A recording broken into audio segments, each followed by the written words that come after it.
We Evil Genius 2 players are a tactical bunch, keeping tight reins on the finances and designing our lairs with ruthless efficiency. But what happens when you go all in on your genius's inner sanctum and build them the palace they actually want? Let's take a look at 4 absolutely ridiculous designs.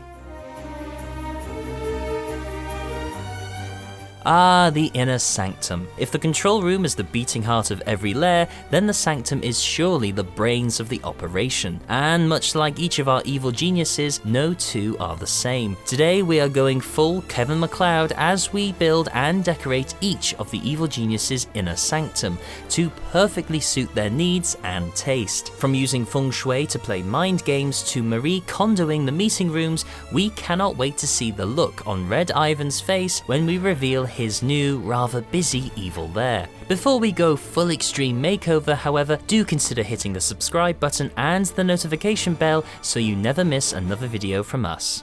Evil minds think alike.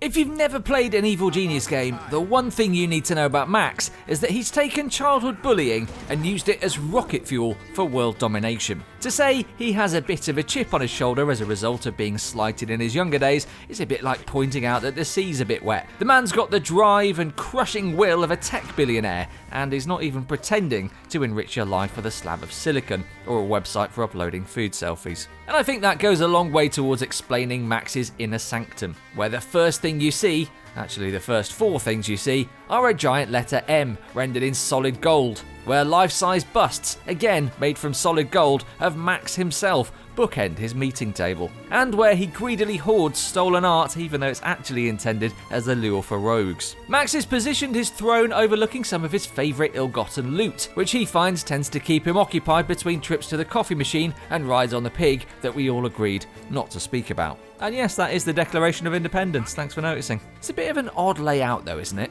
No idea why Max wanted such a convoluted system of rooms and corridors. I guess we'll never know. You know that feeling you get when you're approaching someone you know, say you're walking towards each other on the street, or you've seen them at the other end of a corridor, but you don't know how close you should get to them before you wave. Awful, isn't it? Wave too early and then you face an awkward silence as you approach one another, plus the face cramps from politely smiling. Wave too late, however, and you just seem like you're menacingly approaching your acquaintance in silence. No one comes out of those situations feeling good about themselves. No one, that is, except Emma.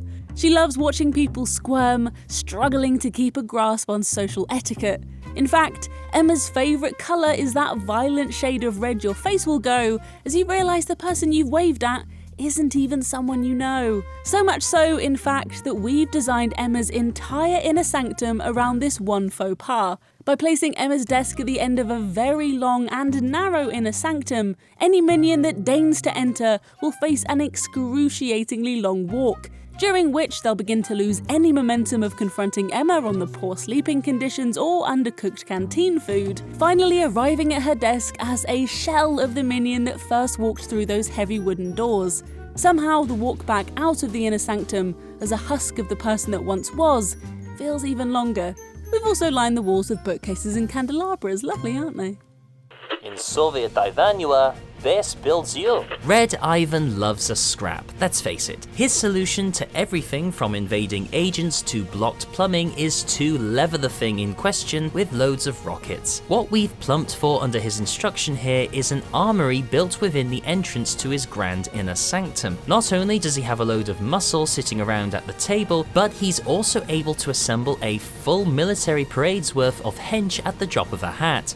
Or rather, at the press of a red button. But you know what? The disgraced former leader of Ivania isn't all about bloodshed and war and bellowing. He's 90% that, don't get me wrong, but a look inside his inner sanctum reveals a kindlier, more human Ivan. A leader who bestows any guests waiting to see him with the greatest gift he knows: warmth. It was so cold in Ivanua that rumour has it he used to suck an ice cube to warm up as a youngster, so it's a caring touch to keep his guests guests lovely and toasty. Such a confluence of space heaters actually makes sitting here unbearable to the point of dangerous, but no one's dared mention that to him. Here is his art collection. Look, well, you can't go wrong with the classics. And over in this corner we have Ivan's very own museum, which minions are free to visit anytime they like. There's Mishka, the world's oldest bones, the sands of time, the sword in the stone, and that's actually just a normal coffee machine.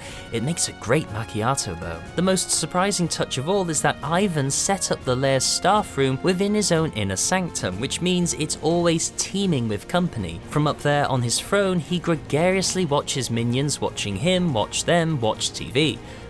There's also a video game system, but no one dares use it. Besides, all of the instructions are in Ivanuan.